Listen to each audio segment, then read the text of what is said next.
Bonjour à tous et bienvenue sur DigiSchool. Je m'appelle Camille, je suis votre professeure de littérature. Aujourd'hui ensemble, nous allons nous demander en quoi l'œuvre de Man Ray rend parfois hommage au Marquis de Sade.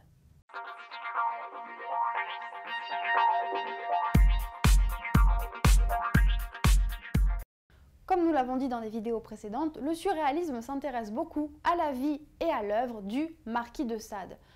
Dans les années 1920-1930, à l'apogée du surréalisme, le Marquis de Sade n'est toujours pas publié. Plus d'un siècle après sa mort, on considère encore que son œuvre est trop érotique, trop transgressive pour pouvoir faire l'objet d'une publication. Les surréalistes se battent pour le réhabiliter, pour qu'il soit plus connu, pour qu'il soit publié, pour qu'il soit lu. Et Man Ray se bat également pour que le divin marquis, comme on l'appelle, soit reconnu en tant qu'artiste. Il va le faire de différentes manières. Donc, si vous avez lu Les Mains libres, vous savez déjà que Man Ray crée deux portraits du Marquis de Sade pour ce recueil. Mais si on regarde un peu son œuvre en général, on s'aperçoit qu'il y a d'autres hommages au sadisme et au Marquis de Sade. Et c'est ça qu'on va voir dans cette vidéo aujourd'hui. Pour commencer, et c'est un aspect assez méconnu de l'œuvre de Man Ray a fait des photographies de pratiques sadomasochistes. Pourquoi ? Alors, il était ami, ou plutôt c'était une de ses connaissances, d'un certain Monsieur Seabrook. Monsieur Seabrook, c'est un personnage haut en couleur, un personnage burlesque de l'entre-deux-guerres parisienne que fréquentait un peu le groupe surréaliste. C'était un journaliste d'origine nord-américaine, mais qui a vécu longtemps à Paris et qui était un petit peu déjanté. Il avait notamment, il est célèbre pour avoir voyagé en Afrique. Et en Afrique, il a vu certaines tribus cannibales et il est revenu en France avec l'idée que peut-être il devrait manger de la viande humaine. Et donc, il avait tenté de pratiquer le cannibalisme en France. Voilà, c'était une des raisons pour lesquelles il était connu à l'époque. Mais il était aussi connu pour ses penchants sadomasochistes, c'est-à-dire qu'il aimait avoir une pratique érotique dans laquelle il faisait souffrir d'autres personnes. Et ça, Man Ray l'a photographié. Dans ce portrait de M. Seabrook, la jeune femme qui a un collier autour du cou, qui est en train de jouer la dominée par rapport au dominant M. Seabrook, ce n'est autre que Lee Miller. Lee Miller, l'amante de Man Ray à l'époque de la photographie, et également le modèle du dessin, le mannequin que vous avez dans Les Mains libres.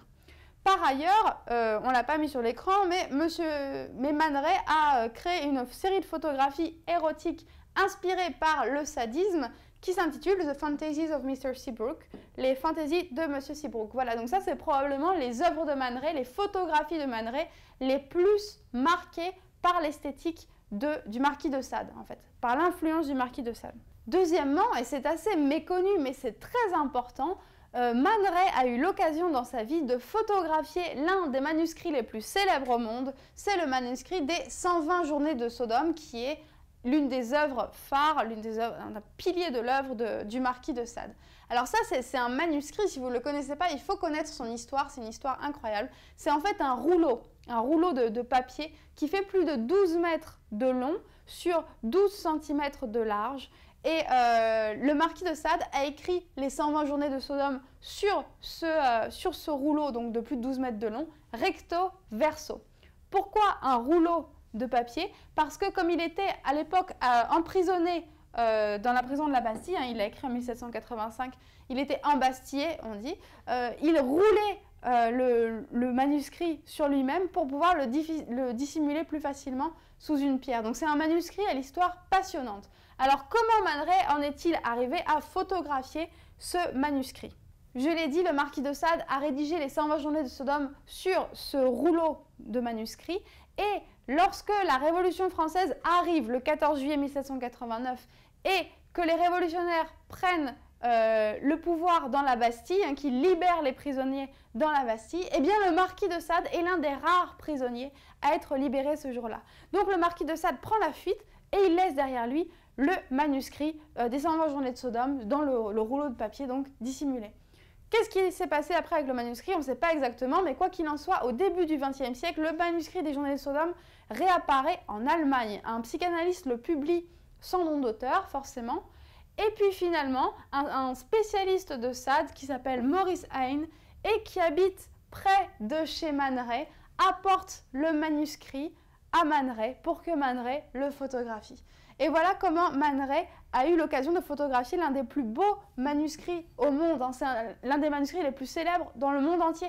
D'ailleurs, il n'y a que 2 rouleaux de manuscrits qui sont célèbres comme ça. Celui des 120 journées de Sodome de Sade et celui de Sur la route de Jack Kerouac en Amérique. Donc voilà, en photographiant le manuscrit des 120 journées de Sodome, Man Ray a l'occasion d'œuvrer pour la réhabilitation d'un auteur qui lui tient à cœur comme le Marquis de Sade. Troisième œuvre importante de Man Ray qui est influencée par le Marquis de Sade, c'est ce monument à Dafne de Sade, qui est une photographie datant de 1933, soit 3 ans avant le début de la rédaction des Mains libres. Alors, monument à Dafne de Sade, pourquoi? Parce que DAF, ce sont les initiales de Donatien Alphonse François de Sade, les initiales de l'écrivain. Alors, cette œuvre a été réalisée avec la technique de dessin sur photographie qui est assez coutumière chez Man Ray. Quand vous pensez par exemple au violon d'Ingres, c'était également du dessin sur photographie. Donc, c'est la photo de fesses féminines sur lesquelles il a dessiné une croix chrétienne, une croix christique à l'envers dans un emblème sataniste. Cette croix à l'envers, elle est en quelque sorte un double hommage au divin marquis, comme on dit, au Marquis de Sade. Pourquoi? Premièrement, parce que c'est un symbole de révolte contre l'institution religieuse. Normalement, l'institution religieuse met la croix, évidemment, de l'autre sens. Le fait de la mettre comme ça, c'est un symbole satanique, c'est un symbole de révolte, d'insurrection contre la morale chrétienne que soutiennent les surréalistes. Deuxièmement, il faut bien voir aussi que si vous mettez la croix dans ce sens-là, eh bien c'est plus vraiment un symbole religieux, c'est également un symbole phallique, donc un symbole sexuel, et c'est encore une forme d'hommage au Marquis de Sade. Enfin, et je vais passer rapidement sur ce point, selon certains commentateurs, selon certains critiques d'art, il y a une tendance dans l'œuvre de Man Ray en général à la fragmentation du corps féminin. C'est-à-dire que Man Ray aimerait représenter les femmes par petits morceaux. C'est cette œuvre ici, donc, qui s'appelle tantôt L'objet à détruire, indestructible objet, etc. On a dit c'est un ready-made très célèbre de Man Ray. C'en est un exemple parfait, puisqu'il a découpé l'œil de Lee Miller, son amante, pour l'intégrer à une œuvre d'art. Après, la fragmentation du corps féminin, vous pouvez la retrouver également dans les Mains libres, avec des dessins comme L'évidence, où il y a un œil, il y a une main. Le corps de la femme est vraiment comme ça, comme éclaté en fait, découpé en petits morceaux et puis éparpillé. Et ça, ce serait également, possiblement, selon certains, ce serait en fait un hommage aux pratiques sadistes ou à la littérature sadienne. Voilà, c'est tout pour aujourd'hui. Merci d'avoir suivi cette vidéo. J'espère qu'elle vous aura été utile et je vous dis à très bientôt sur DigiSchool.